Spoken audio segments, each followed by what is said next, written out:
Bismillah ar-Rahman ar-Rahim. Alhamdulillahi Rabbil Alameen. Wa sallallahu wa sallam wa baraka ala nabiyyina Muhammad wa ala alihi wa sahbihi ajma'in. Allahumma la ilma lana illa ma 'allamtana innaka antal alimul hakim. Allahumma 'allimna ma yanfa'una wanfa'na bima 'allamtana wa zidna ilman ya rabbal alamin. Allahumma arzuqna al-ikhlasa fil aqwali wal a'mal. Allahumma ja'al 'amalana fi ridaka amin ya rabbal alamin. Alhamdulillah. This is our one day course on Fiqhus Siyam from the book Manhaj as-Saalikeen. This book Manhaj as-Saalikeen, it was written by Sheikh Abdurrahman ibn Nasir as-Sadi rahimahullah, and he was the Sheikh of Muhammad bin Salih al-Usaymin rahimahullah, the famous Sheikh Ibn Usaymin rahimahullah. So he was a teacher of Sheikh Uthaymin rahimahullah. So this book was written by Abdurrahman ibn Nasir as-Sadi rahimahullah, and this book combines between there are evidences plus masail as well. So masail, and then they are backed up with the evidences. This explanation which we are using is the explanation of Dr. Saleh ibn Abdullah ibn Muhammad al-Usaymi Hafizahullah. He is a teacher in the Prophet's Mosque sallallahu alaihi wasallam. So let us begin the session. So this Kitaabus Siyaam, and we'll directly go to the explanation, because this is what a couple of pages are all what Kitaabus Siyaam is in Manhaj as-Saalikeen. So the Musannif rahimahullah, or the Shari Hafizahullah, he begins with the defining a sawm. He begins with defining what a sawm is. So he says, as-siyamu shar'an imsakun bi niyatin an ashya'a ma'luma min abdin ma'lumin fi waqtin ma'lum. Fasting in the linguistic sense, first and foremost, which is not mentioned here, is only imsak. This imsak is the linguistic meaning of saum or siyam, imsak, to uh, resist and abstain from something is what a siyam linguistically it means. It could be anything. It could be speaking, it could be walking, it could be drinking, anything. If you have abstain from something, then it is known as saum or siyam. In the Sharia, it is five things. It is made up of five things. This definition actually is, you can break down into five things, as the Sheikh will do here. So we'll directly go to those five things which the Sheikh has mentioned, Hafizahullah. فَهُوَ يَجْمَعُ خَمْسَةَ يَجْمَعُ خَمْسَةَ أُمُورٍ. This definition has five elements, five key elements in it. First one, innahu or annahu imsakun, that it is abstinence, meaning refraining and withholding. This is what the meaning of abstinence is. I imtina'un wa kaffun. Imtina'un wa kaffun, which means refraining and withholding. Fahuwa min babil tarki la min babil faili, making it an act of omission rather than commission. Yani it is from something which you have to abstain from. You are not supposed to do something, you are supposed to leave something. You have to leave food, drink, physical desires. This is what as-sawm is, and imsak is this is what imsak and abstinence it means. Second is anna hazal imtina maqrunun biniyatin tumayyizuhu an ghayrihi. This imtina, this imsak, this refraining or this abstinence is accompanied by an intention. It is must. You must have intention, because there are people who may be refraining for medical reasons, for dieting, or out of some habit or other purposes. So niya, intention, is the thing which distinguishes it from other forms of abstinence, because it is also abstinence. Because if you are dieting, or if you are for medical reasons, you have to get your sugar checked, doctor says don't eat anything, this is also abstinence. But is it an ibadah? The answer is no. Then what turns it into an ibadah? It is the niyyah. Intention is the thing which turns as even a simple act into an ibadah. Even ada, as the scholars they say, a niyat is the thing which turns ada, habit, into ibadah, into worship. Then the third thing is, the Sheikh says, وَالثَّالِثُهَا أَنَّ هَذَا الْإِمْسَاكَ الْكَائِنْ بِنِيَّةٍ يَتَعَلَّقُ بِأَشْيَاء مَعْلُومَةٍ هي التي يذكرها الفقهاء المفسدات الصيام أو مفطرات. Now this abstinence which we saw earlier, imsak, which is with the intention, then it is from some specific things. This abstinence is from what? This abstinence with intention is from what? It is from some specific things. And these specific things in the Islamic jurisprudence, in the fiqh, they are known as mufattirat. They are the nullifiers of fasting. They are known as mufattirat, and they are also known as mufsidat. Mufsidat, invalidators. Mufattirat also same meaning, which breaks your fast, which invalidates it and nullifies it. This is what is the meaning of mufattirat or mufsidat. رابعها أن هذا الإمساك الكائن بنية أن الأشياء معلومة يتألق حكمه بعبد ذي صفة معلومة. Fourth thing, that this imsak, which is accompanied with an intention, and this imsak is from certain known things, it applies to only specific individuals. Yani this imsak from certain known things with intention is not applicable upon everyone, but there are some known specific individuals who meet certain conditions. They are the ones who are supposed to fast, who are supposed to do abstinence and imsak. Okay, this is the fourth thing which is in the definition. The fifth and the last thing which is in the definition is lahu waqtun malumun, yani this imsak, which is abstinence with intention from certain known things by certain known people, it should be done within a certain time period. What this time period is, huwa waqtu siyami min tulu al fajr asani ila ghurub shams. The tulu al fajr, which is the dawn, when you pray Salatul Fajr, from when the time of Salatul Fajr begins, is known as Tulu ul Fajr as-Sani, because Fajr, they are of two types.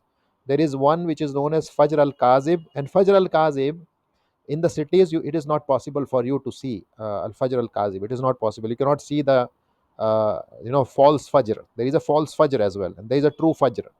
False fajr, if you go to open areas like where there are no lights around, these street lights and lamps and these artificial lights, when you don't have artificial lights around you and the whole sky is absolutely dark, you will see a streak of light, like this vertical light in the horizon.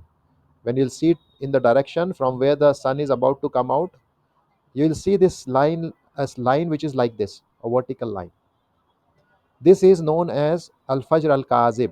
And slowly, as the time of Fajr arrives, this light, it keeps on changing its direction to like this, in this manner, from both the sides. It will keep on shrinking, and then it will be across the horizon, and it will turn into a thin horizontal line ultimately, and it will be like this at the time of Fajr. This is the time which is the earliest time to offer Salatul Fajr. When this happens in the sky, when this vertical line turns into a horizontal line across the horizon, this is the time to offer Salatul Fajr. So, this is the time from where the fasting starts, and it will last until the sun sets below the horizon. Okay.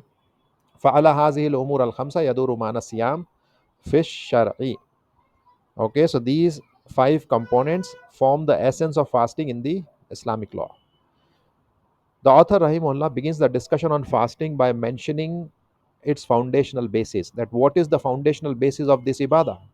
What is the primary legal evidence for it? Why are we fasting? Is there an evidence to it? The answer is yes.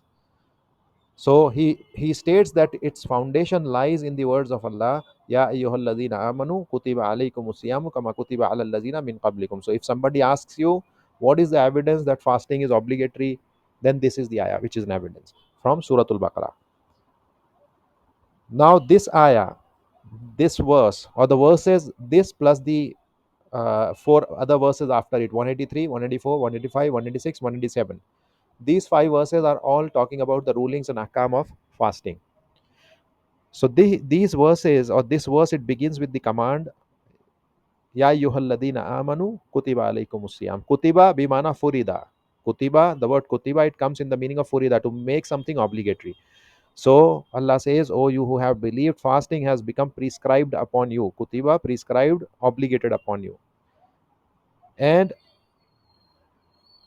these ayat, this command, it appears sequentially in Surah Al-Baqarah, outlining the rulings on fasting. Muftatahuha bibayani amrain.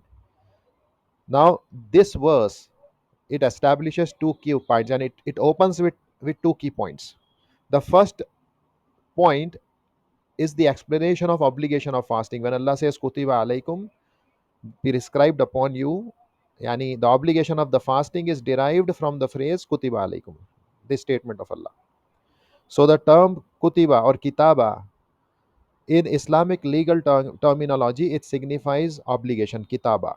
This word in the Islamic legal terminology, it is used to signify obligation, ijab, as mentioned by Ibn al-Qayyim rahimahullah in his book Bada'i al-Fawaid, and other scholars as well. Then he says that lam yaqa fi hazihi al-aya. Now, while the verse initially does not specify which fast is obligatory, but this is clarified in the subsequent verses where Allah says, "Faman shahida minkum ash-shahra falyasumhu," which implies that this obligatory fasting, kutiba alaykum siyamu, these fasting are not in any month. Like you can fast in Muharram or Rajab or Shaban or Zil Hijj or Zilqad. No, it is not upon your choice. Allah says, "Faman shahida minkum ash-shahra falyasumhu." So He has specified it here that this shahra means it is the month of Ramadan. It is the month of Ramadan. So you have to fast in Ramadan. No other month. You cannot fast upon your choice. This is the first matter which is addressed in this ayah, Kutiba alaykumus siyam. It indicates the obligation of fasting. Number two, it indicates what month we have to fast. Yani not this verse, but the verse after it, as we saw, faman shahida minkum ash-shahra falyasumhu. And then the second matter addressed in this verse is the wisdom, is the legislative wisdom behind making fasting obligatory. As stated in the concluding part of the ayah, la'allakum tattaqun, so that you may attain taqwa, piety and consciousness of Allah. So the purpose of fasting is to cultivate taqwa. فَالْمَقْصُودُ مِنَ الصِّيَامِ تَحْصِيلُ التَّقْوَى لِلْخَلْقِ, is to cultivate taqwa among people. Allah has commanded His servants to observe taqwa and has prescribed various means to achieve it. What is taqwa? It is not mentioned here, but since mention of taqwa has come, so taqwa, the scholars they say, taqwa is an yaj'ala, yani al-abdu, an yaj'ala al-abdu bainahu wa baina azabillahi wiqayatun. What is taqwa? Taqwa is that a slave, a person, a human being, he puts between himself and between the punishment of Allah a barrier. How does he take this barrier? Is this a physical barrier? Something like you put the barricades on the roads? It is not a physical barrier. How do you place this barrier? Further, the definition says, be awamirihi, bi irtikabi awamirihi or bi imtisali awamirihi, washtinabi nawahihi, by doing the or acting upon the commandments of Allah, by complying the commandments of Allah, and by staying away from His prohibitions. This is how you can take taqwa. This is how you can take barrier between you and between the punishment of Allah. This is what a taqwa is. So Allah says concerning taqwa that how it is, how this taqwa, yani how Allah has commanded His servants to observe taqwa and has prescribed various means to achieve it. For example, Allah says in the Quran, Ya ayyuhalladhina amanu taqullaha wa qulu qawlan sadida. O you who have believed, fear Allah and speak words of righteousness. Fear Allah, ittaqullaha. So there is commandment of Allah. Allah has commanded taqwa. Allah commands taqwa directly. However, in the verse about fasting, what did Allah says? Ya ayyuhalladhina amanu kutiba alaykumus siyamu, until He says, so that you attain taqwa. He clarifies that fasting is one of the means. Fasting is one of the means from amongst the various routes and means to attain taqwa, particularly through observing the fast of Ramadan. So it is one of the greatest means of attaining a taqwa. Now, in this, from here onwards, the Musannif Rahimahullah is mentioning who are the ones who are obligated to fast. Because we saw in the definition that the imsak with the intention from certain things is only applicable upon certain individuals. Now, who are those individuals? What are the conditions? Who is obligated to fast? There are four conditions. If they are fulfilled, then a person is, it is obligatory upon him to fast. So he says, وَيَجِيبُ صِيَامُ رَمَضَانَ عَلَى كُلِّ مُسْلِمٍ. Number one. Number two, balighin. Number three, aqilin. Number four, qadirin. When these four conditions are met in someone, then the fasting will become obligatory upon him or her. So first of them is Islam. First condition for obligation of fasting is Islam. Person should be Muslim, which means fasting is not obligatory upon a disbeliever.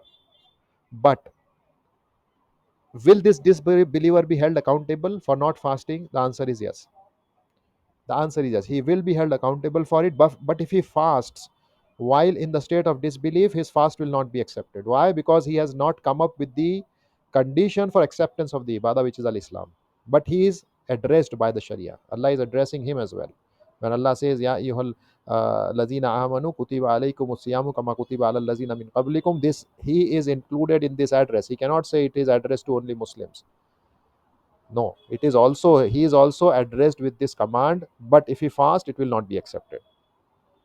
Evidence of it is, if you go and read Suratul Muddammil, you will find there that when the disbelievers will be thrown into the hellfire, and the people of Jannah will ask, Ma salakakum fi sakar? They will say, Lam naku minal musallin. We were not of those who used to pray. And by this extension of this only, the scholars they say, if they are punished for not praying, likewise they will also be punished for not fasting, for not doing Hajj, for not giving zakat, and all other sharai of Islam. So first condition is Islam. Second condition is al bulugh, which is puberty. Puberty, which is, this is indicated by the term baligh. Baligh means the one who has reached the age of puberty. And thus it is not obligatory upon the children, but they are encouraged to fast when they reach age of discernment, which is known as the age of tamyiz, discernment. So they become accustomed to it. Guardians should encourage the guardians should encourage their young children to fast, and may even discipline them for the training purposes. Okay, so this is baligh, the one who has reached the age of puberty. And how does a person reaches the age of puberty? There are various signs of it. Number one, growth of the pubic hair is one of the signs.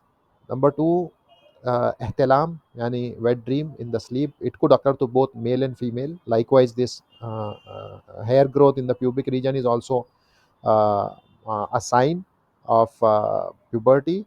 And the third sign is reaching the age of 15 years, 1 5.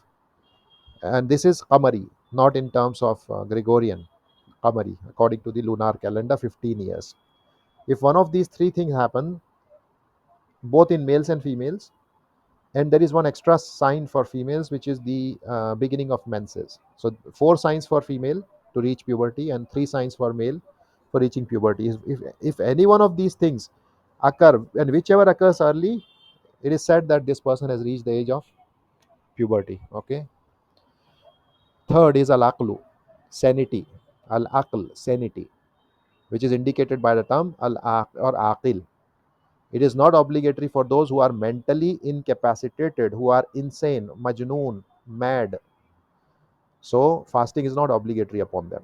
Fourth one is al qadirin ala saumi, al qudra. Fourth one is capability, as indicated by the phrase qadir ala saum, capable upon fasting. So it is not obligatory for those who are physically incapable due to old age or chronic illness, or even normal illness also. They will have to make up later.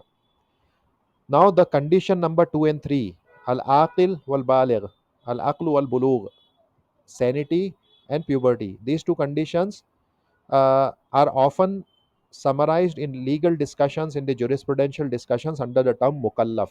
So if you hear the word taklif, this taklif, when you hear the word taklif, not the Urdu taklif, but the Arabic taklif.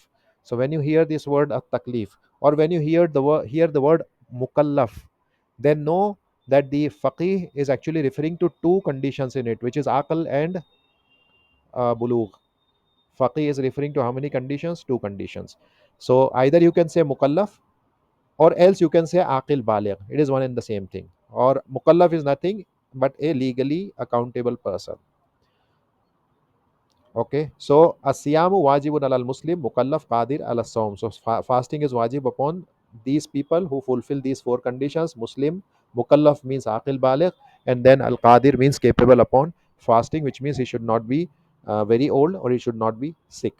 Then the fuqaha, they also mention along with it, additionally they add that fasting, they add this term ghayru ha'idin wala nufasa in the definition itself, to exclude those females who are in the state of menses, or those who are experiencing postnatal bleeding, post childbirth bleeding. So if she is in this state, fasting is not required. However, once she attains purity, she must make up the missed fasts as we'll discuss inshallah later. واختصر المصنف هذه العبارة فقال في نور البصائر والألباب وهو فرد على كل مكلف قادر انتهى كلامه. يعني مصنف رحمه الله has other book as well, يعني عبد الرحمن ibn Nasir al-Sadi by the name of نور البصائر والألباب. نور البصائر والألباب. He says there additionally that it is an obligation upon every legally accountable person who is capable of fasting. وزاد هناك, there Musannif rahimahullah he added something more. He added something more to this definition. So he says that, and he specified the time period of fasting as well there, which is a very critical aspect of its legal rulings. So he says that yajibul imsaku anil mufattirati min tulu il fajri sani ila ghurubi shamsi. In the previous definition it was not there. This explanation, as you if you go back, and I will share this file with you. If you go back there, you'll find that this is not there. This we studied this in the explanation, but actually in the definition you will not see this explanation, that fasting is to abstain from the tulul fajr asani until the sunset. But there in this book he has further explained it, that this is the time within which you have to fast and abstain from all the invalidators of fasting. Then the Musannif Rahimullah will now mention that how is the beginning of Ramadan confirmed? How do you confirm, or how will you confirm that the month of Ramadan has begun? So he says, Biruyati hilalihi au ikmali shabana salasina yawman. So he says that the obligation of fasting is established by two things: by citing the crescent yourself, or receiving a news from a trustworthy source, or completing 30 days of Shaban. One of these two things will establish the beginning of the month of Ramadan. So month of Ramadan is confirmed by one of these two methods. Number one, citing the crescent. Crescent is the term hilal. This term hilal is the name for the moon. uh, it is the name for the moon uh, when it appears, first appears at the beginning of the lunar month, then it is known as hilal. Moreover, they say that a moon is only said hilal for the first 3 days. Yani for the first 3 days only you will call that moon as hilal. After that, that the name hilal is no more applicable to the moon. So this word hilal is a name for qamar in the first 2 or 3 days, as the linguists have mentioned. So if the new moon is sighted, either you see yourself or you receive the information from someone, it establishes the start of Ramadan and fasting becomes obligatory. The second way is completing 30 days of Shaban. Shaban is the name of the month which precedes Ramadan. Now, since Islamic months are 29 or 30 days, if the crescent is not seen on the 29th night of Shaban, as it was yesterday, we did not see the moon for Ramadan yesterday, any night after sunset, we could not see. So, in this case, Shaban is completed as 30 days, and the fasting will begin the next day, which will be first of Ramadan then afterwards. Now, Musannif Rahimahullah he is mentioning an evidence which indicates upon the which indicates, or as a supportive evidence to what he has said. So he says that Rasulullah Sallallahu Alaihi Wasallam, he said, إذا رأيتموه فصوموا وإذا رأيتموه فأفطروا فإن غم عليكم فاقدروا له متفق عليه. And there are two more evidences as well. This is the these are the wordings from Sahih Muslim, and these are the wordings from Sahih Bukhari. And these are the wordings of both Sahih Bukhari and Muslim. Okay, so the first one is Muttafaq alayhi, the second one is the wordings of Sahih Muslim, the third one wordings from Sahih al Bukhari. So what these ahadith are saying, Rasulullah Sallallahu Alaihi Wasallam, he said, when you see it, yani the crescent, then fast, and if you see it again, then break your fast, which means now you can celebrate Eid after it. And if it is obscured from you, if the appearance or sight of the hilal is restricted for some reason, you could not sight it, then estimate its duration. Faqduru lahu. Okay, faqduru lahu, which means estimate it, yani estimate the month of Shaban. And there are two more narrations wherein the meaning of faqduru lahu is clarified. Faqduru lahu salasin, estimate it to 30 days. And next narration says fa'akmilu iddata shabana salasina, then complete the number of days of Shaban to 30 days. So these are the narrations. They further explain you the meaning of faqduru lahu. The wording faqduru lahu salasin, the faqduru lahu salasin is found in Sahih Muslim's narration, as I told you, this Faqduru lahu salasin is in Sahih Muslim. It is not in Bukhari, Sahih Bukhari. While Fa'akmilu iddata Shabana salasina yawman is only in Sahih Bukhari with these words. While the previous one, this one, this with this wording, it is available in both Sahih Bukhari and Sahih Muslim.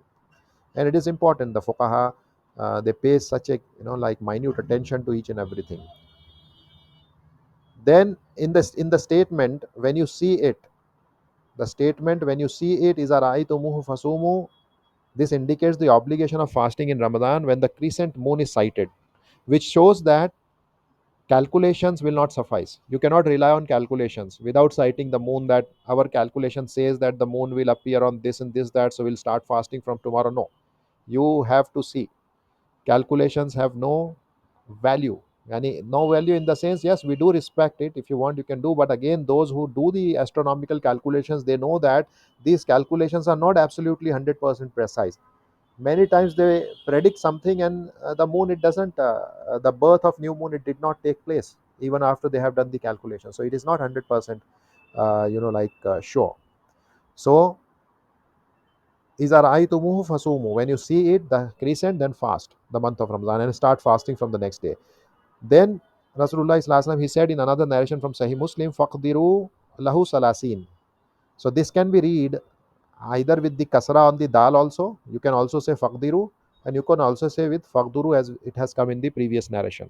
So either you can say it as faqduru, or you can also read it as faqdiru with the damma and the kasra. Both way you can read. So in this narration, Rasulullah sallallahu alaihi wasallam, what did he say? Estimate it as 30 days. It means the month of Shaban. Okay, estimate it as 30 days. This establishes the obligation of fasting Ramadan by completing Shaban as 30 days when the crescent is not visible on the 29th. So you complete 30 days and fast from the next day onwards. Now, Walil Hanabila fi mana hazal hadith maslakan. The Hanabila rahimahumullah, they have two views concerning this word, or this part of the hadith faqduru lahu. They have two interpretations. Now, why did the Shari Hafizahullah is specifically mentioning the opinion of Hanabila? Because the author rahimahullah was upon the mazhab of Hanabila rahimahullah. So he is only mentioning the Hanabili position. So what are the two interpretations of the this part of the hadith faqduru lahu? First interpretation is faqduru lahu means dayyiqu, dayyiqu lahu, which means restrict or narrow. Restrict the month or narrow down the month, which means that the Shaban is to be considered 29 days. Yani if the sky is cloudy or dusty or hazy and you could not sight the new moon, or could not sight the new moon on the night of the 30th of Shaban, in this case the next day is counted as the first day of Ramadan precautionarily, and fasting is obligatory.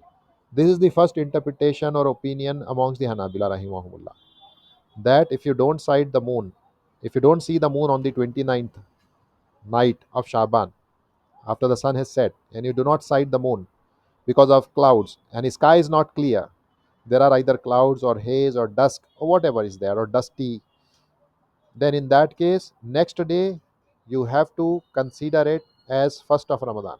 You have to consider it as first of Ramadan, and you have to fast obligatorily according to the mazhab.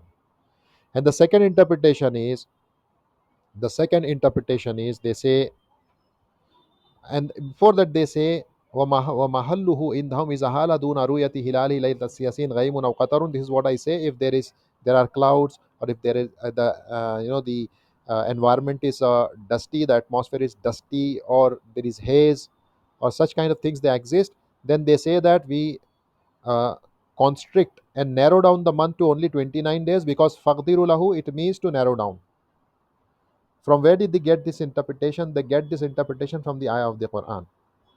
Iza qudira alayhi rizquhu, Allah says, when their risk sustenance is narrowed down and constricted for them. So they say this is the meaning of the faqduru lahu. Okay, so the fuqaha, they never come up with something without an evidence. They have evidence. Yes, sometimes the evidence may be strong and sometimes the evidence may be weak. That's a different story. But no faqih, or from amongst the fuqaha, they never come up with something without an evidence, without a backup evidence backing what they are saying. Always they will have the evidence.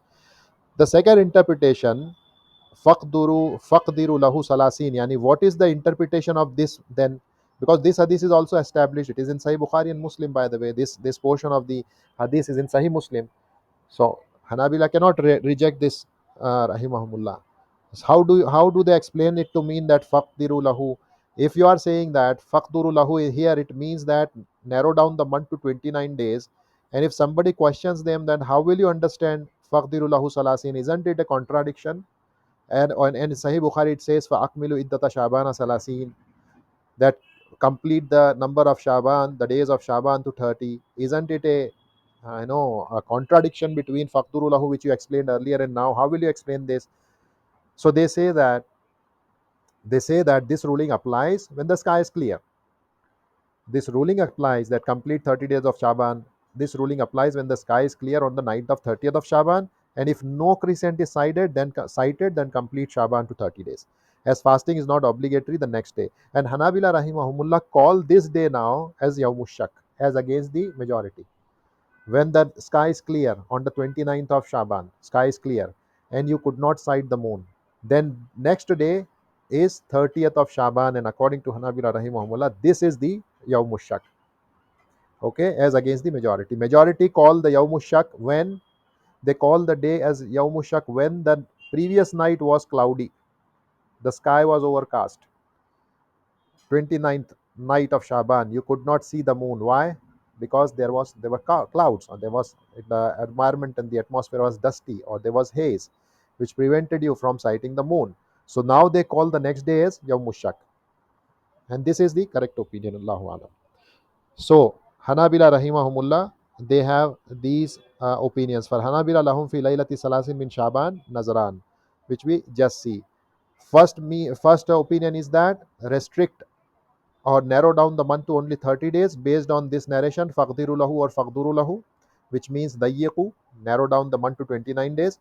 The second opinion is that if the cloud is clear, or if the sky is clear on the 29th night of Shaban, 29th night of Shaban, then you complete the Shaban 30 days, and according to them, this day is known as Yawmush Shak.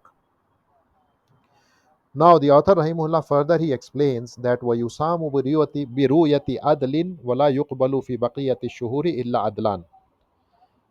Now, author Rahimullah here explains how the sighting of the crescent is validated. How the sighting of the crescent, the hilal, is validated. He says fasting is established by the testimony of one just adl person. Just yani adl person, whereas other months require the testimony of two just witnesses.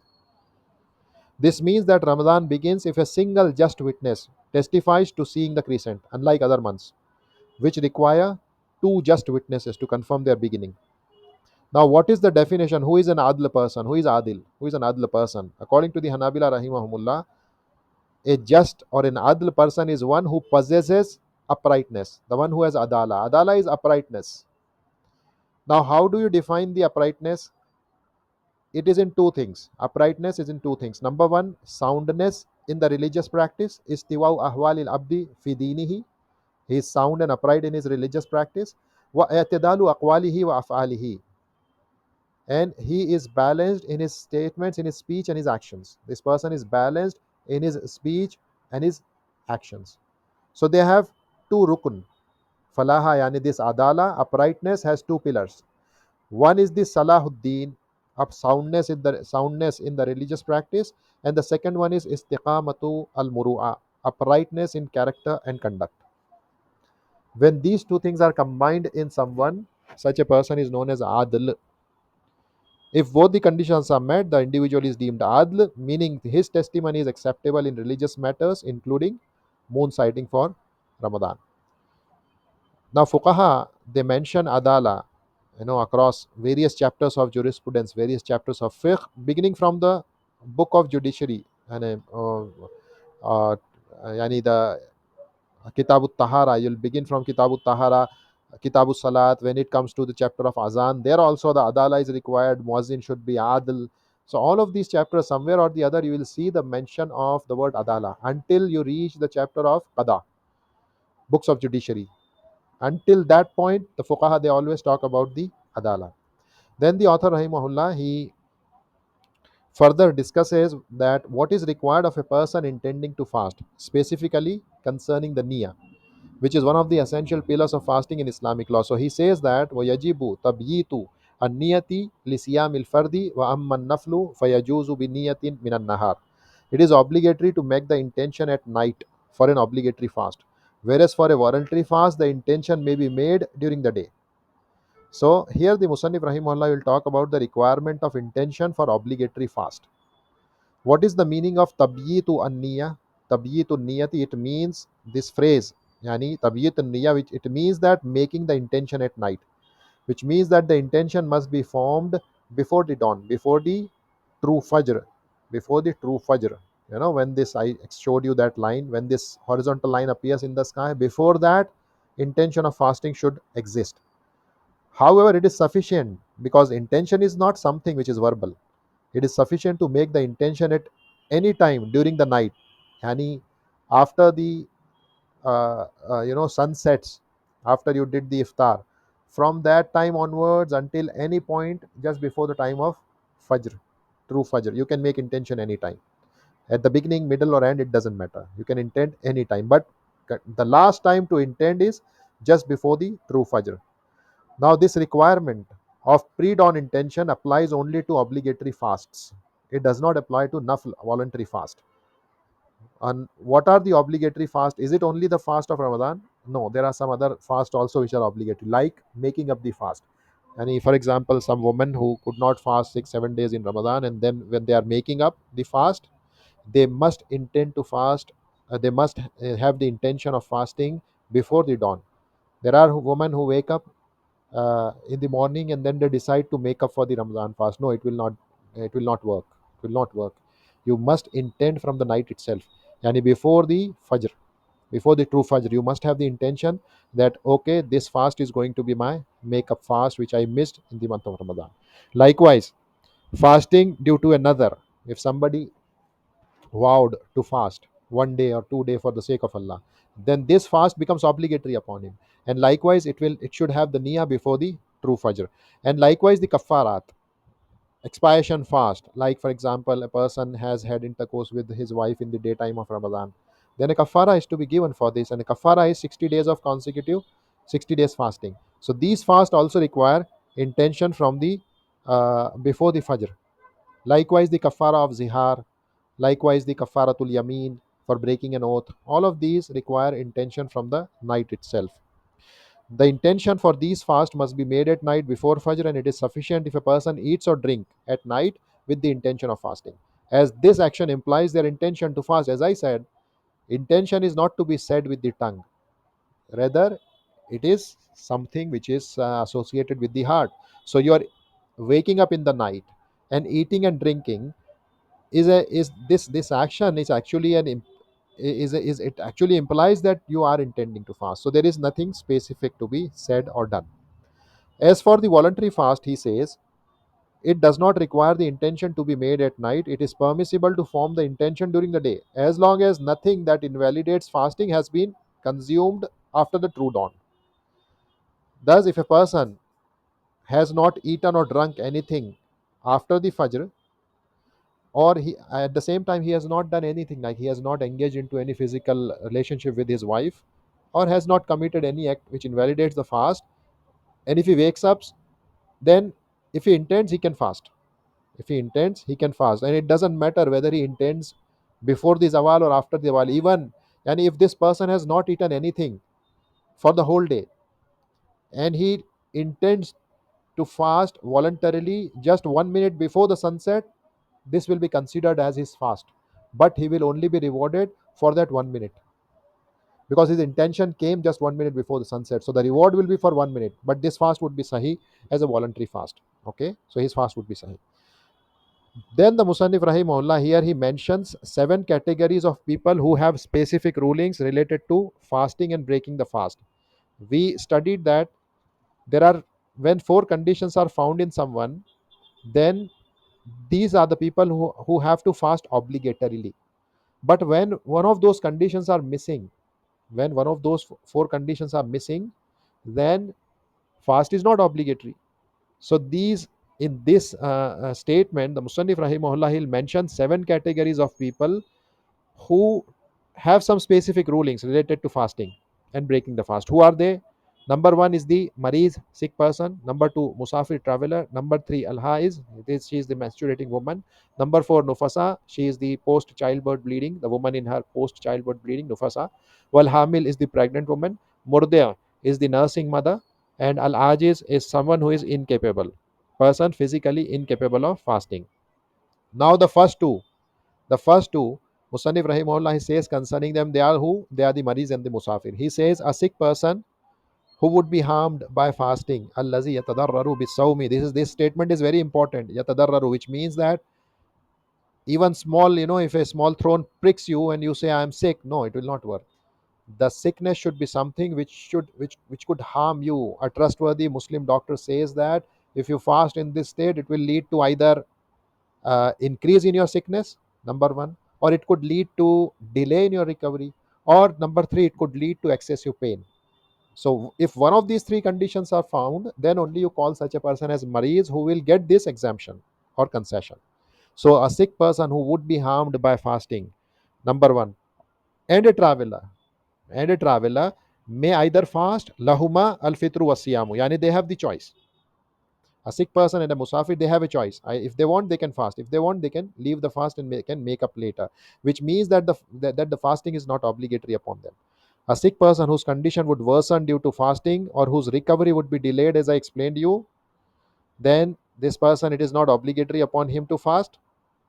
These are the two conditions. I added one more, the third one, that if it results in an excessive pain, it is also part of it, then this person is he has the concession to not fast. Likewise, a traveler who has traveled a minimum distance qualifying for shortened prayer, which is known as Salatul Qasr, Masafatul Qasri, a traveler who is traveling beyond the distance after which shortening of prayer is permissible for him, then for this person also, it is not obligatory to fast. Yani, he has the choice. If he wishes, he can fast, and if he wishes, he can not fast and he'll have to make up later. So these individuals are given a concession, rukhsa from Allah, to break their fast in Ramadan, and it is disliked for them to fast if it harms them.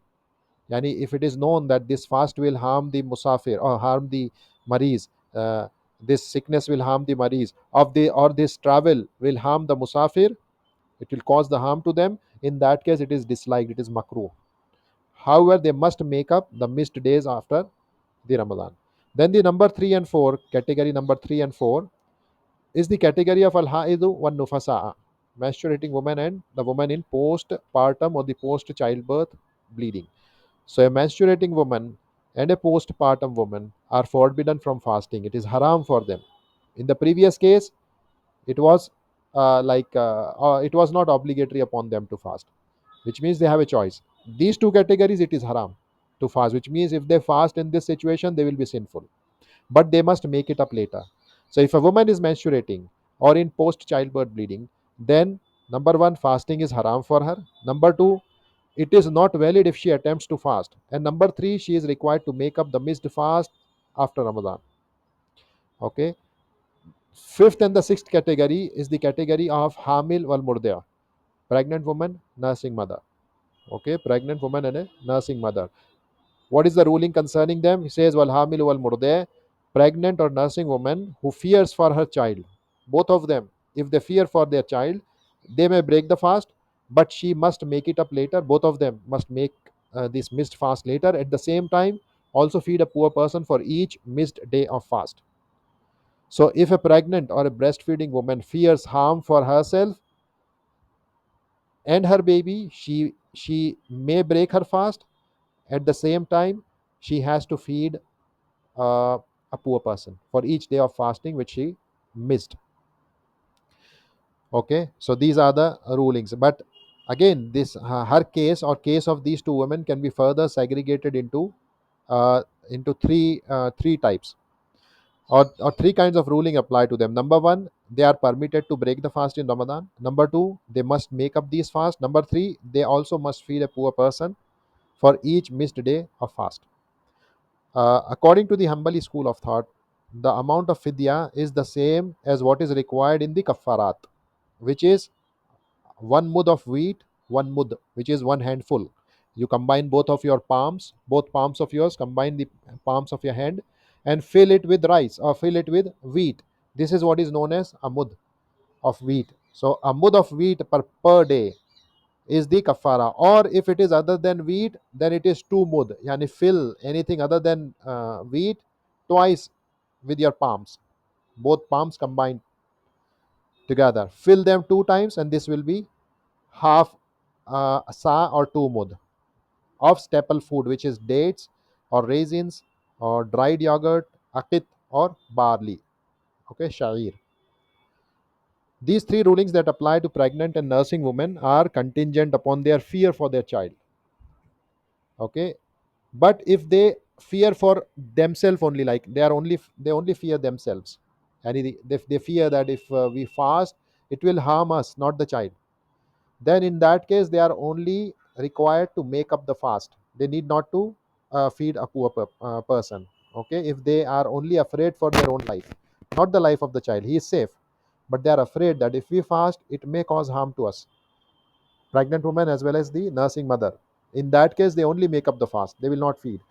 Other than that, if they fear for the child alone, or if they fear for themselves as well as for their child, then in that case they will like make up the fast, plus at the same time they will feed a poor person.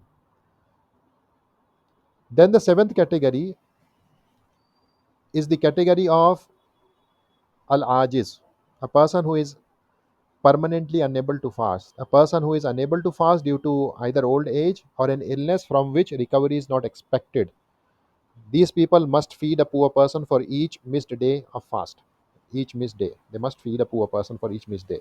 This applies to both men and women who are elderly and too weak to fast. It also applies to someone who have a chronic illness with no hope of recovery. And when we say no hope of recovery, then it is based on normal human circumstances, not divine intervention. Because everything is possible for Allah. There is nothing which is which we can call as something which cannot be cured when it comes to the qudra and the ability of Allah. But when we say la yurja bur'uhu, there is no hope of recovery, then it is based on the normal human circumstances. Such individuals must not fast, but instead feed one poor person per day. Anas Raziallahu anhu, when he grew old, because he reached age of 100 years, he had more than 100 children. He reached the age of 100 years, and it was like he became incapable of fasting because of old age. What he used to do, after the month of Ramadan would end, he would call 30 poor people. He would invite 30 poor people, and he would feed them in one single day.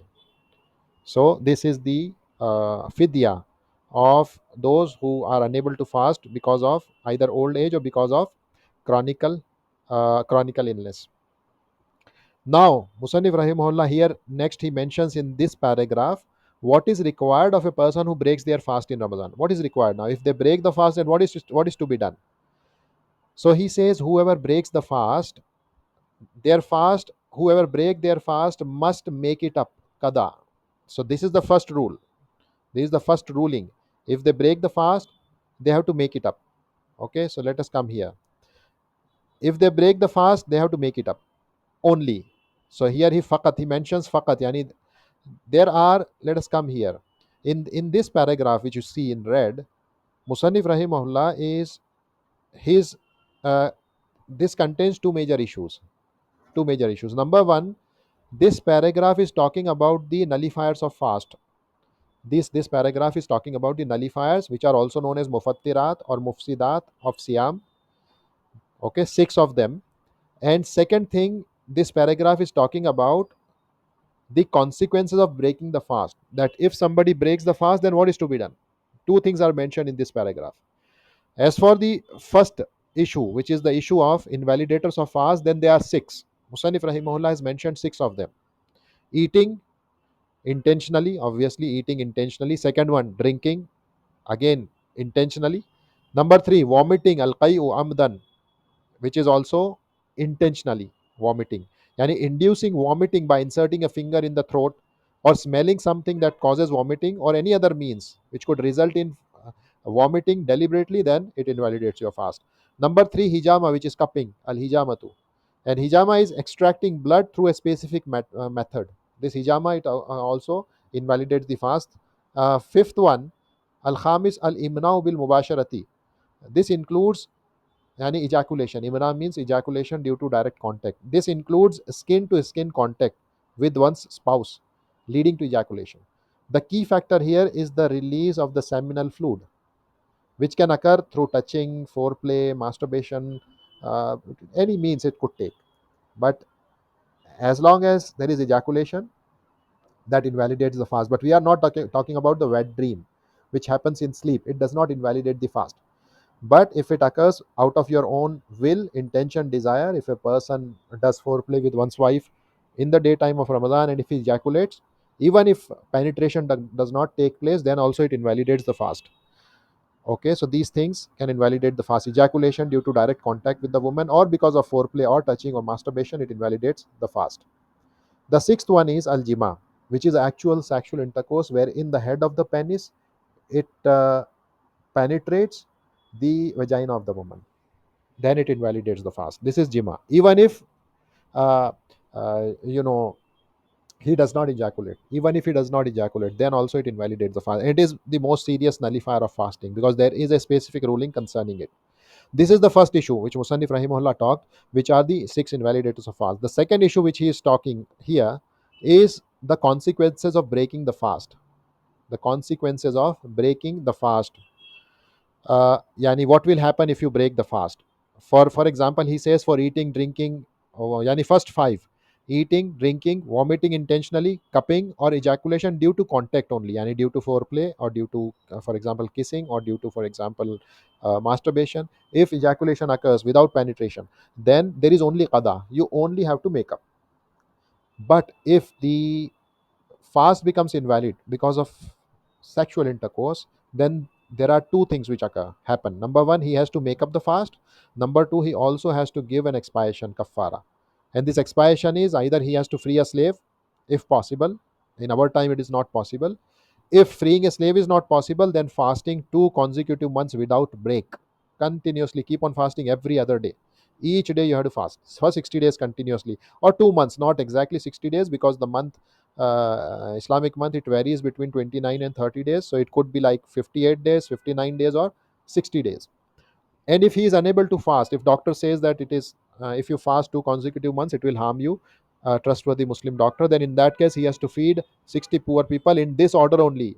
There is no choice. He has to go in this order: either first free a slave, if you are incapable, then only you shift to 2 months of fasting. If you are incapable, then only you shift to feeding 60 poor people. So it is one of the most serious nullifier of fast. Now here Musannif Rahimullah, actually the Shari Hafizahullah, is alluding to a very, very important mas'ala, which I also want to point out. And this is the mas'ala of, when people, those who have no knowledge, even though they claim to be scholars, you see them on television, you see them on YouTube, they have like millions of followers. They have millions of followers, but they are the people who are who have no knowledge of the religion of Allah.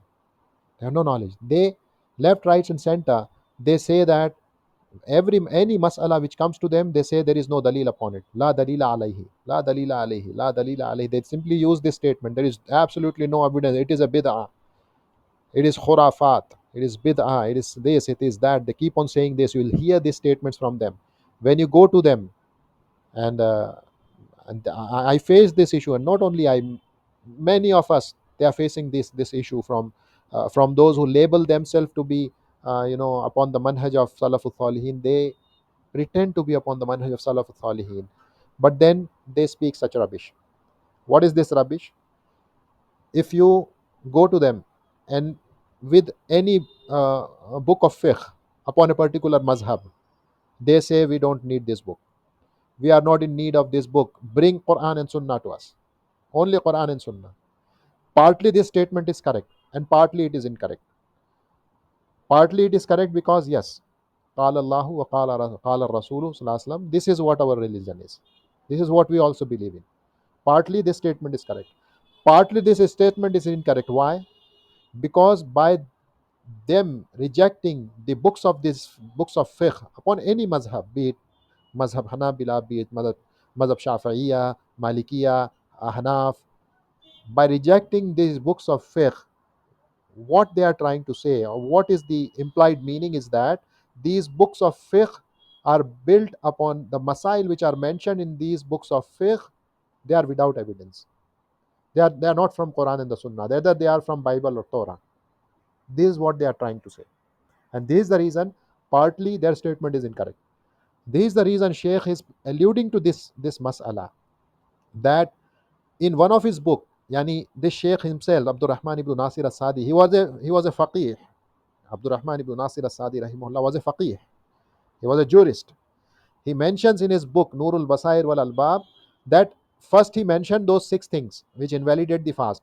Afterwards he says that wama siwa zalika, anything beyond these six does does not have evidence. He says siwa zalika fala dalila ali fitri fala dalila ala al fitri bihi. Okay, so he says does not have evidence proving that it invalidates fasting, anything other than these six. Kal, and then he gives the example kal iktihal wa nahwihi, like applying kuhul, eyeliner, and the like, kajal, and those kind of things. So he says this does not invalidate fast. If at all there are some mazahib, they mention that kuhul also invalidates the fast. So Abdurrahman ibn Nasir al-Sadi rahimahullah, he says there is no evidence upon it. Now this is where the Sheikh alluded, and he threw some light on this statement, fala dalila alal fitri bihi. What is meant by this statement when a faqih says there is no evidence upon it? So this phrase, there is no evidence for such and such thing, fala dalila ala kaza wa kaza, this statement is used by two groups of people. The first group are the knowledgeable fuqaha, jurists, they are knowledgeable. And the second group is al-mutafayhiqatu al-jahilun. They are the ignorant pretenders. Mutafayhiqun, they are the ignorant pretenders. As for the first group, they are the fuqaha, they are the knowledgeable jurists, fuqaha. When they say there is no evidence for it, this is very important, try to understand it, very important as a student of knowledge. When a scholar says, who is a real faqih, he is an alim rasikh, who is firm in his knowledge, when he says la dalila alayhi, there is no evidence upon it, they mean that the available proofs are insufficient to establish the ruling. This is what they mean.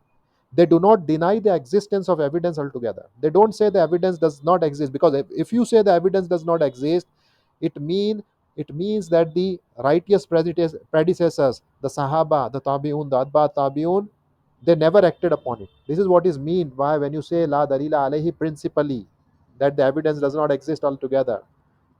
So when the fuqaha, when they say there is no evidence of it, means that the available proofs are insufficient to establish the ruling. They do not deny the existence of evidence altogether. Rather, they deny its strength in proving the claim or its immunity from counter arguments. This is what they mean. As for the second group, these mutafaikihun, these pretenders,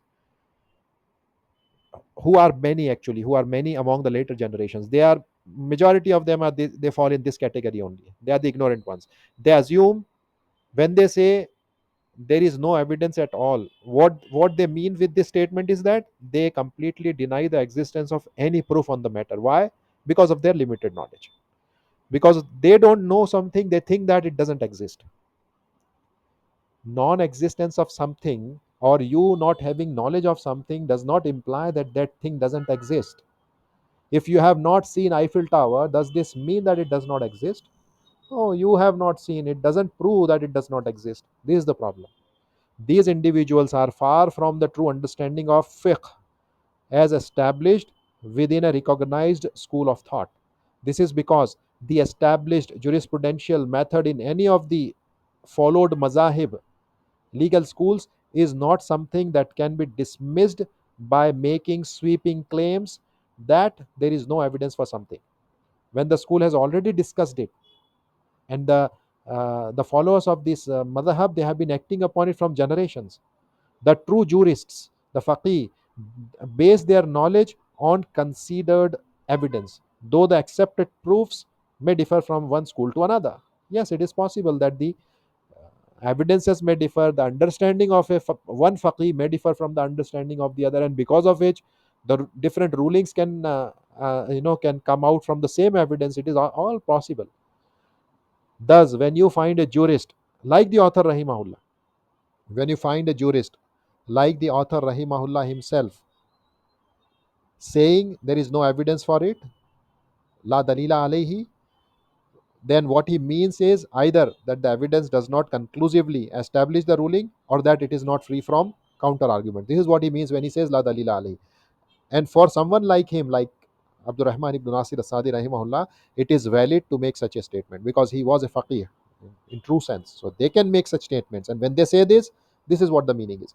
As for those who use this statement to completely deny the existence of any evidence, which is often the case with the second group, this reflects an improper boldness, a very ugly boldness in dealing with the detailed rulings recorded in the books of the fuqaha rahimahumullah.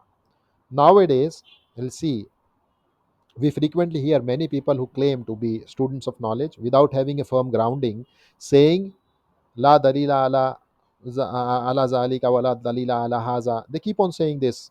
There is no evidence for this, there is no evidence for that. However, a firmly grounded scholar, rasikh fil ilmi, would not dare to say about a well established issue among the scholars that la dalila alayha. In the sense of denying any proof altogether, or in the sense of denying the existence of an evidence altogether. This is because the scholars must have relied on some form of evidence, whether you know it or unaware of it. Yeah, it is possible you may be unaware of it, and it doesn't mean that it does not exist. Therefore, one should not make sweeping statements like this rashly. Moreover, such rash statements often lead to wrongly declaring something an innovation. See, it is the biggest harm, it is the greatest harm. Bibid'ayati shay'in. Such kind of rash statements often lead to wrongly declaring something an innovation. For example, Sheikh is giving a very beautiful example, by the way, and yesterday only I discussed, I think in the yesterday's class I discussed this, or maybe in some other class, I don't remember. Yesterday only in the Jummah khutbah, in the khutbah of Jummah, Friday khutbah, the khatib, he was giving khutbah. This is how it shows the lack of knowledge, lack of sound knowledge of this person. He has no knowledge, and he thinks that because he does not know, which means evidence does not exist. So this khatib was giving khutbah from the mimbar, and he said that those who enter the masjid with the intention of prayer, plus at the same time they combine the intention of doing i'tikaf for that period itself, then this is khurafat, this is bid'ah, and there is no evidence upon it. This statement he said from the mimbar during the Jummah khutbah. I was sitting there, I listened to it, and I got goosebumps on my hands. Why? Because according to the Hanabila rahimahumullah, they say this statement, وَإِذَا دَخَلَ الْمَسْجِدَ نَوَى الْإِعْتِكَافِ. When entering the masjid, one should intend itikaf. Whenever you enter the masjid. Now, Sheikh is exactly explaining this only, that those who say that this is incorrect, and Hanabila rahimahumullah, how do they say this? There is no evidence upon it. Among the fuqaha, we may find some scholars who say that there is no evidence upon it. La dalila alai. There is no evidence upon this, they say. There are some, those foolish people, as I explained. But when they say la dalila alayhi, what is meant by this? They mean that the proof is not conclusive. Who the real fuqaha, ar-rasikh fil ilmi, when they say la dalila alayhi, what do they mean by it? They mean that the proof is not conclusive, or that it is subject to counter arguments. This is a well grounded jurist. This is faqih, rasikh, speaking. Or perhaps he is a jurist, he is a faqih, but he made a mistake. It is possible, we are human beings. So, out of mistake, he may have said La Dalil alayhi, or he may have said La Dalil alayhi because this proof is not conclusive, or this proof is not safe, and it is subjected to counter arguments. Other fuqaha have objected to this evidence. It is possible. So, this is when they say La Dalila alayhi, one of these two things could mean. However, when someone without firm grounding in fiqh, like this one khatib, if he says La Dalila alayhi, this is problematic. This creates a problem. This ruling on intending i'tikaf when entering the masjid is something that has been passed down among Hanbali scholars generation after generation, century after century. It is far fetched to say about such a ruling that there is no evidence for it. The primary basis for this ruling is what has been authentically reported from Ya'la ibn Umayyah raziyallahu anhu. He is a companion. He is reported to have said, and By the way, this statement of Yala ibn Umayyah raziyallahu anhu has also been recorded by Hafiz ibn Hajar rahimahullah in the Fathul Bari as well.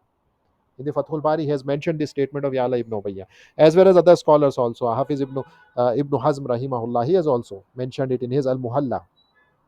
He says that Yala ibn Umayyah radiyallahu anhu says, Inni la adkhulul masjida sa'atan la uridu illa an atakifa.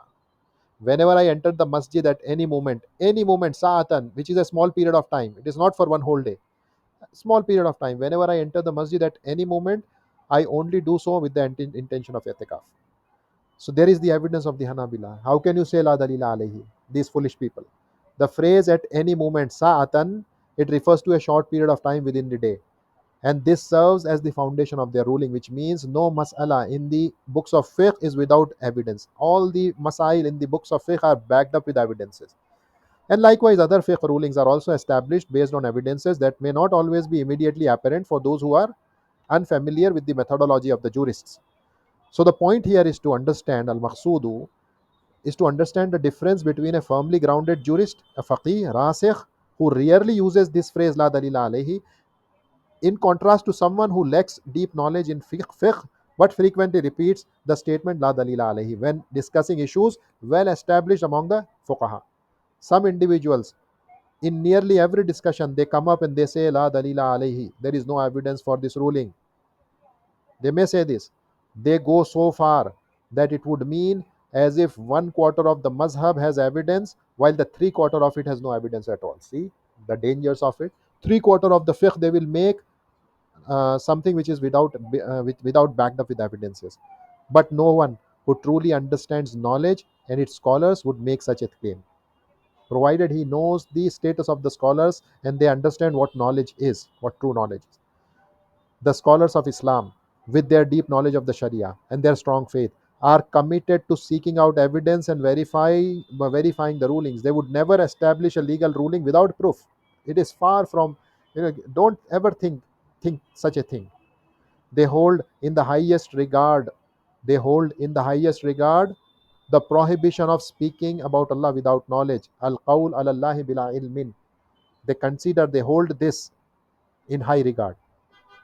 Do you think that you alone uphold this principle to not speak about Allah without knowledge? Are you the only one who hold or uphold this principle? While these great scholars, generation after generation, do not take this matter seriously and do not fear speaking about Allah without knowledge. Is it so? So the lesson here is that a student of knowledge, talibul ilm, should be cautious when freely declaring that something has no evidence. One should not accept such statements lightly unless they come from a firmly grounded jurist. In these discussions, the true depth of scholars is revealed. Distinguish those who have truly mastered knowledge from those who have not yet reached that level. It's very important. Okay, so this was a very important issue which the Sheikh has pointed to. Now we go back to the second mas'ala. If you remember, we talked about the issue of invalidators of the fast. The second issue is what is required of someone who breaks their fast. So, two things. First, either a only qada, obligation of making up the missed fast only, or along with qada, he also have to expire.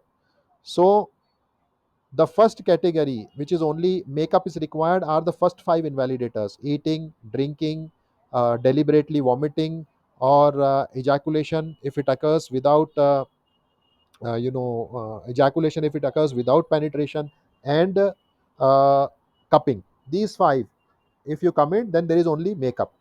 But the sixth one, which is which is physical penetration or the physical intercourse, then this, besides making up, it also requires a person to expiate for it. It requires a person to expiate for it. Now what is the expiation for it? The expiation for it is either freeing up a slave, as we said earlier, free up a slave, or fast for, if he is not able to do this first one, then he has to fast for 60 consecutive days or 2 months consecutive fasting, not 60 days actually, 2 months of consecutive fasting, or he has to feed 60 poor people. Okay, so in this order only, you don't have a choice. So if a person cannot free a slave, they must fast 2 consecutive months, and each Islamic month is either 29 or 30 days. So as I said, if both the months are 29 days, he would end up fasting 58 days. If one month is 29 and the other is 30, then he would end up fasting 59 days. And if both the months are 30 days, he would end up fasting 60 days. So between 58 to 60 days, he has to fast without any break, except for some reason, some shara'i reason. Like, for example, if it is day of Eid al-Adha, a person was fasting consecutively for 2 months, and in between Eid ul Adha came and the Ayyamut Tashriq they came. Then these 4 days he will break the fast, and again he will start counting the number after the 14th of the Zilhijj, and it will not be considered a break in the fasting. It will still be considered consecutive fasting. Likewise, if a woman gets her menses, so these 5 6 days they will not break the counting. They will not break the number. Rather, it will be considered as if these are consecutive fasting. Likewise, if a person has to undertake a travel, some pressing need came and he has to undertake a travel. During traveling, it is known a person is allowed to break the fast. So he'll break the fast during traveling, and it will not be counted as break in this consecutiveness. Okay, so other than that, it is not permissible. If a person, he deliberately did not fast one day in between, even after reaching, for example, 57 days, he fasted 57 days consecutively. Next day, out of laziness, he said, no, I don't fast, I don't want to fast. Now here there is a break. Again the meter will be reset and he has to begin fasting from number one. Okay, so this is what is mean by consecutive fasting of uh, 2 months. And finally, if he is not able to fast consecutively for 2 months based on the report of a trustworthy Muslim doctor, then he will feed 60 poor people. He will feed 60 poor people. It'amu sittina miskinan. Then he says, وَقَدْرُ إِطْعَامِ الْمَسْكُورِ, how much should be feed, how much of, this one poor person is to be feed. As we said earlier, it is something which will suffice in a kafara, which is a mud of a bur. Bur means wheat. A mud means handful, palmful. Combine both of your palms, connect them, and fill it with wheat. This is one mud. If you fill it twice, then it is two mud. So if you are giving wheat, then it is one mud. If you are giving anything other than wheat, then it is two mud. It is also known as half a sa. It is a volumetric measurement, like raisins or dried yogurt or anything other than that. Then the Musannif rahimahullah, he ends the discussion by mentioning 15 ahadith. He concludes this book with 15 ahadith, one after the other. فأول على تلك الأحاديث في بيان الأحكام المرادة منها. He does not elaborate on the rulings derived from these ahadith because their meanings are clear and evident. So he just gave the ahadith without mentioning any rulings in it. Why? Because they are self-explanatory. So he says in the first hadith, al hadithul awwal, which is the statement of the Prophet Muhammad sallallahu alaihi wasallam, that man nasiya wa huwa sa'imun fa akala aw shariba falyutimma sawmahu fa innama at'amahu Allah wa saqahu, muttafaqun alayh. This hadith is in both Bukhari and Muslim. Whoever forgets while fasting and eats or drinks forgetfully, let him complete his fast, for it is Allah who has fed him and given him drink. This hadith, it establishes that if someone eats or drinks forgetfully while fasting, they should continue their fast and are not required to make it up. There is no qada upon them, or there is no kafara also upon them. Then the second hadith is concerning hastening to break the fast. So Rasulullah sallallahu alaihi wasallam, he said, "La yazalu nasu bi khairin ma ajjalul fitra." Muttafaqun alayh. This is also muttafaq alayh, riwayah in Sahih Bukhari and Muslim. The people will continue to be upon goodness as long as they hasten to break the fast. This as a hadith establishes the recommendation, yani istihbab, of hastening to break the fast. Iftar, it refers to the first meal consumed after fasting. After the sun sets, the meal which you take, it is known as iftar, because with this only you break your fast. So it is known as iftar. Hastening it, what is the meaning of hastening it? Does it mean that eat even before the sun has set? No, answer is no. Hastening means consuming the food immediately after the sunset without waiting in the name of precaution for 5 minutes, 7 minutes, 10 minutes. Immediately, once you come to know that the sun has set, now you eat immediately after it. As soon as the sun sets, one should not delay but immediately break their fast with food or drink. Hadith number 3. قوله صلى الله عليه وسلم تسحروا فإن في السحور بركة. Third hadith, it says tasaharu means take suhoor, take the pre-dawn meal. Why? Because for indeed there is blessing in the pre-dawn meal. So in this hadith there is recommendation of suhoor, that it is something which is highly recommended. The pre-dawn meal that precedes the fast, it is highly recommended. Also, its timing is from when does the timing of suhoor starts? According to the Hanabila, it starts after the midnight. And midnight is not always at 12 in the night. It varies depending on season. So, how do you calculate the midnight? You take the sunset time, you take the true Fajr time. If the sunset is occurring at, for example, 7, for example, if the sunset is 7 and sunrise is at 5, or it's not sunrise, the true Fajr is at 5 in the morning. So, how much is the time between 7 and 5? It is 5 plus 5, 10. 10 hours. Divide this 10 by 2. How much it is? 5. Add this 5 to the sunset time, which is 7. So in this case it is 7 plus 5, 12. It is exactly at midnight, but it varies. But this is how you calculate the midnight according to various seasons. According to the Hanabila rahimahumullah, the time for suhoor begins from midnight until before the true fajr or the second dawn. So according to Hanbali school of thought, if somebody eats the suhoor before the midnight, it will not be considered as suhoor, which means he will not attain this, he will not be included in this statement of fa'inna fi sahuri barkatan, yani he will not achieve this barka out of this suhoor according to them, because according to them the time for suhoor it begins after the midnight. So if somebody eats the suhoor before midnight, they will be deprived of this barka, but their fast would be sahih. Then the fourth hadith is الحديث الرابع إذا أفطر أحدكم فليفطر على تمر فإن لم يجد فليفطر على ماء فإنه طهور. Fourth hadith, when one of you breaks his fast, let him break it with dates, for they are blessed. If he does not find dates, then with water, for it is purifying. Now, this hadith it establishes the recommendation of breaking the fast with dates. Tamar is the dried date, while rutab is the fresh date. So, if you have fresh dates available, then it is better. It is better than breaking the fast with the dry dates. But if fresh dates, the rotab are not available, then you can break it with the dried dates. If the dates are not available, be it dry or fresh, then with water. Why? Because water is purifying. Water is purifying, and it actually when you fast day long, your stomach has kind of heat. It has generated a kind of heat, and this heat can only be extinguished with water.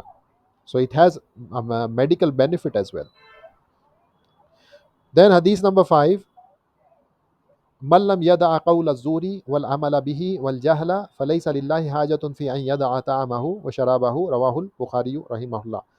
Whoever does not abandon false speech, acting upon it, and ignorance, then Allah has no need for him to leave his food and drink. This hadith emphasizes that a fasting person must safeguard their fast by number one, avoiding false speech. Qawla zur means false speech. It includes lying, deceit, false testimony. All of these things are included in azur. Zur means false speech, invalid speech. Then this hadith also uh, emphasizes on refraining from acting upon this falsehood, acting upon lying, acting upon deceit, acting upon false testimony. This hadith prohibits us from that. Also, this hadith emphasizes on avoiding ignorance, actions that stem from recklessness and lack of self-restraint. A person should avoid all such actions. Then, number 6, al hadith sadis, man mata wa alayhi siyamun sama anhu waliyuhu muttafaqun alayhi. Whoever dies while having an obligatory fast upon him, then his guardian wali should be fast on his behalf. This hadith it talks about the recommendation istihbab of a guardian fasting on behalf of a deceased relative. Who is a wali? He is the close relative of the dead. He could also be a friend of the dead. So it is highly recommended for them to fast on behalf of this dead person if he died without fulfilling an obligation or obligatory fast. According to the Hanbali school of thought, they say that this hadith only applies to fast of nazar.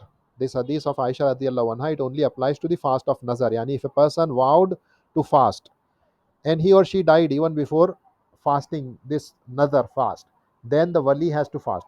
But if he dies with the fast of Ramadan yet to be made up, then wali will not fast. This is the opinion of Hanabila rahimahumullah. However, the correct opinion is that this hadith is general and it includes all kinds of obligatory fast, including the fast of Ramadan if this person died without making them up. Then the seventh hadith is the hadith of Abu Qatada radhiyallahu anhu, Suila an Sawmi Yawmi Arafata, that Rasulullah sallallahu alaihi wasallam was asked about the fast of day of Arafah. So Rasulullah sallallahu alaihi wasallam, he said, Yukaffiru as-sanata al-madiyata wal-baqiyata. And fasting on the day of Arafah, which is the ninth of Zilhijj, it expires the sins for the previous year as well as the remaining year or the coming year. Then he was asked about the fast of Ashura, which is 10th of Muharram, and Rasulullah sallallahu alaihi wasallam answered, Yukaffiru as-sanata al-madiya. It expires the sins for the past year. Then Rasulullah sallallahu alaihi wasallam was further asked about the fast of Monday. So Rasulullah sallallahu alaihi wasallam answered, Zaka yawmun wulidtu fihi. That was the day I was born in. Wa buistu fihi, and that was the day I was appointed as a prophet. Or he said, Unzila alayya wahi. Unzila alayya fihi. That this is the day in which revelation came down upon me.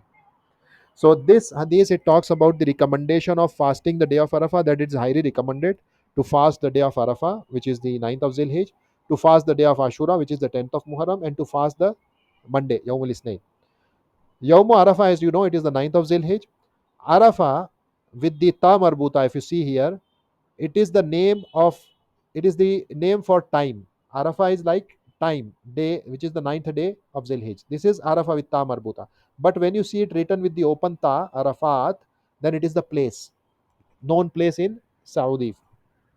That is Arafat. With the, if it is written like this, then it is place, and if it is written like this, then it is the day. Yawmu Arafah is the 10th of Muharram. Yawmul Isnain, you know, it is Monday, and fasting on a Monday and a Thursday, it's highly recommended, because Rasulullah sallallahu alaihi wasallam, he said in another hadith that the deeds of a person are presented in front of Allah on Monday and Thursday. And Rasulullah sallallahu alaihi wasallam said, I would love to be in the state of fasting when my deeds are presented to the Rabbul Alameen.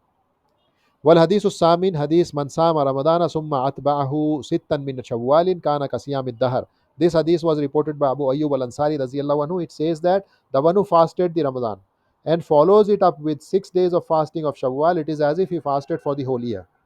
Why? Because of the general qaida, al hasanatu bi ashri amsaliha. Good deeds are 10 times of its like. So 30 days of fasting of Ramadan is 300, 30 into 10 is 300, and then this 6 days of fasting multiplied with 10 is 60, 300 plus 60 is 360, and this is how it is 1 year of fasting.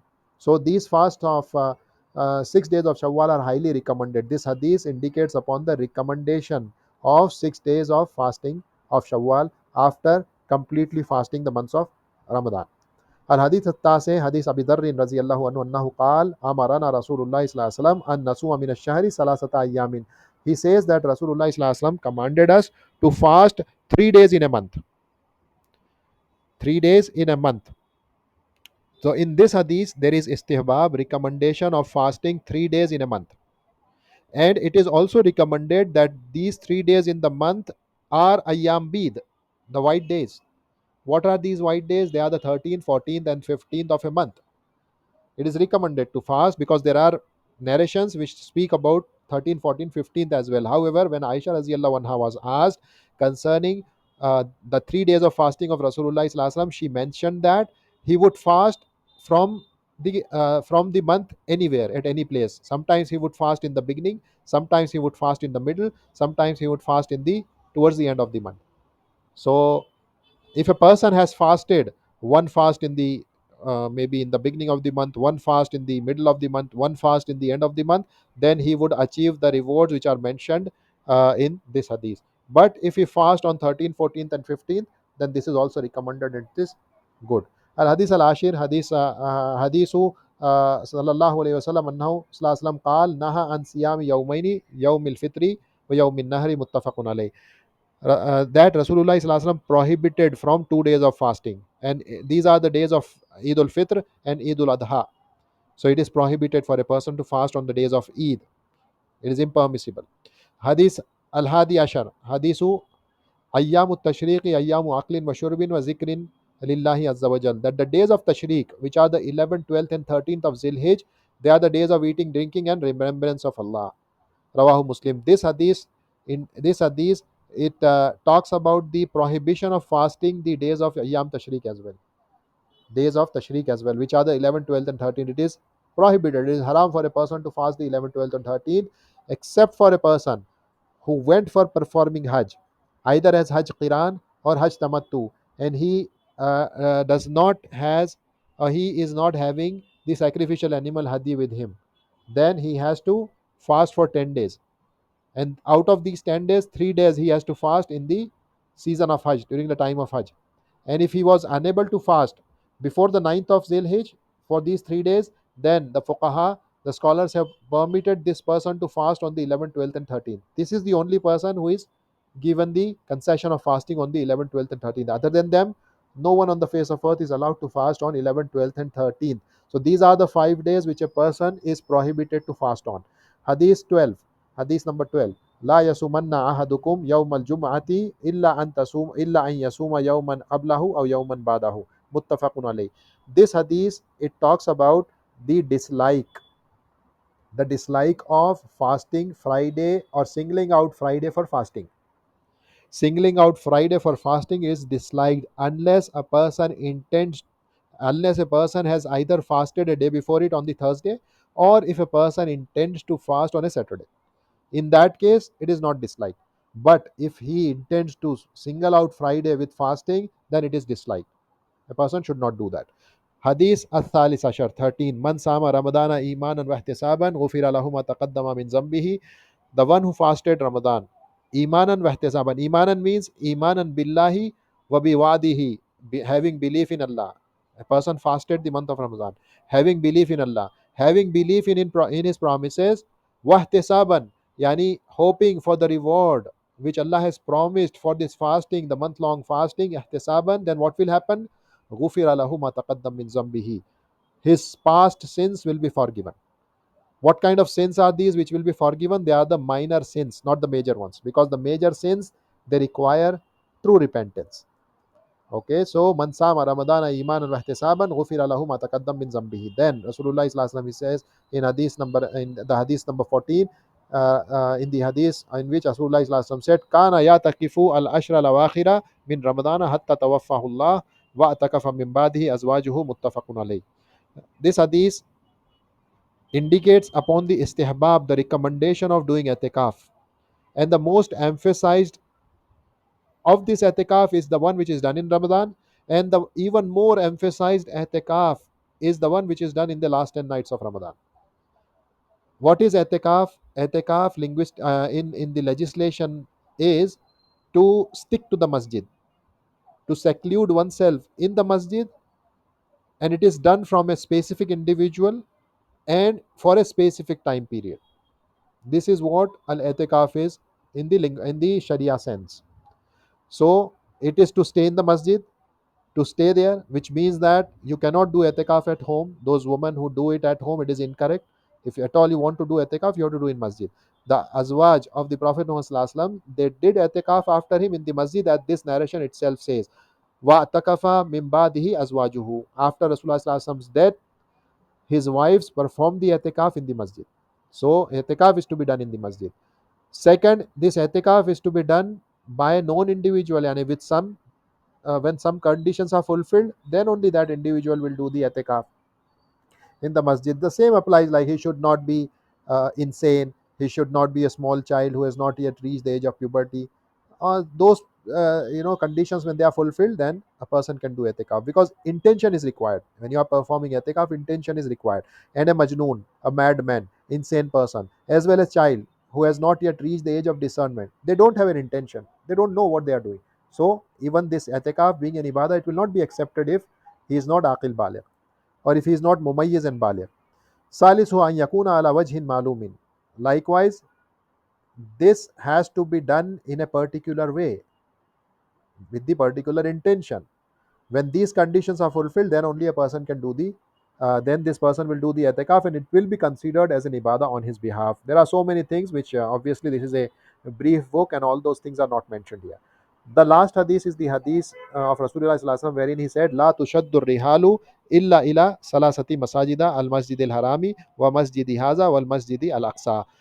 A person must not undertake journey or travel except with the intention of traveling to one of these three masajid: Al Masjidul Haram, which is in Makkah; Masjid Haza, which means Al Masjid Al Nabawi, sallallahu alaihi wasallam; and Al Masjid Al Aqsa is the one which is in Palestine. Now, fihi anna man nazara, yani in this, In this hadith, it shows that first and the foremost, it is impermissible for a person to undertake a journey to any place with the intention of praying there or do etikaf is impermissible. So he says that the one who has taken a vow to do etikaf in a masjid other than one of these three, yani if a person says, I will do etikaf in a masjid in Mumbai, for example, I will do etikaf in a particular masjid in Mumbai, he has made this nazar, then this nazar is not obligatory upon him to be fulfilled. Rather, he will break this oath and he has to expiate for it. But he will not go and fulfill it and do the etikaf in the masjid in Mumbai. Why? Because Rasulullah Sallallahu Alaihi Wasallam prohibited from undertaking a journey to any masjid other than these three. Okay, so his doing etikaf in any other masjid would suffice. If he intended to do etikaf in a masjid in Mumbai, he need not to go to Mumbai. Rather, he can do etikaf in any of the masajid in his city, and that will, like free him of his nazar. That will free him of his nazar. وهذا الحكم شاهد لما تقدم بيانه من الفرق بين طريقة الفقهاء من شرح الحديث وبين طريقة المحدثين في ذلك. So, fuqaha actually, uh, uh, also there is one more conclusion which can be derived out of this is that if somebody intends to perform etikaf in, for example, Al Masjid Al Nabwi, he made a nazar that I make it obligatory upon myself as a means of seeking nearness to Allah to do etikaf of one day in Al Masjid Al Nabawi. So he has to do etikaf in this masjid only in order to fulfill the vow. Unless he will do the etikaf in this masjid, his vow will not be fulfilled. So either he can do the etikaf of Al Masjid Al Nabawi or the masjid which is higher in status to it, which is Al Masjid Al Haram. So he can do etikaf either in Al Masjid Al Nabawi or Al Masjid Al Haram. But he cannot go and do etikaf in Al Masjid Al Aqsa because it is lower in status.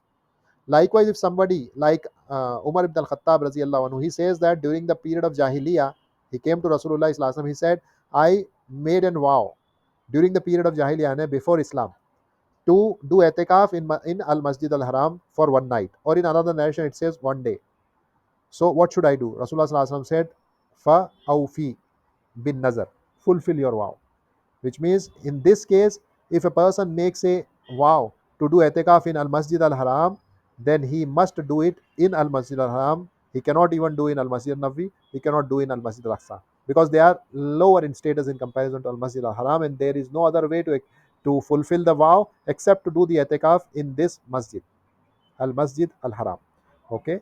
So with this, Alhamdulillah, we have come to the end of the explanation of Kitaabus Siyaam from the book and Manhaj as-Saalikeen of Abdurrahman ibn Nasir as-Sadi rahimahullah. Subhanakallahumma wa bihamdika ashhadu an la ilaha illa anta astaghfiruka wa atubu ilaik. Assalamu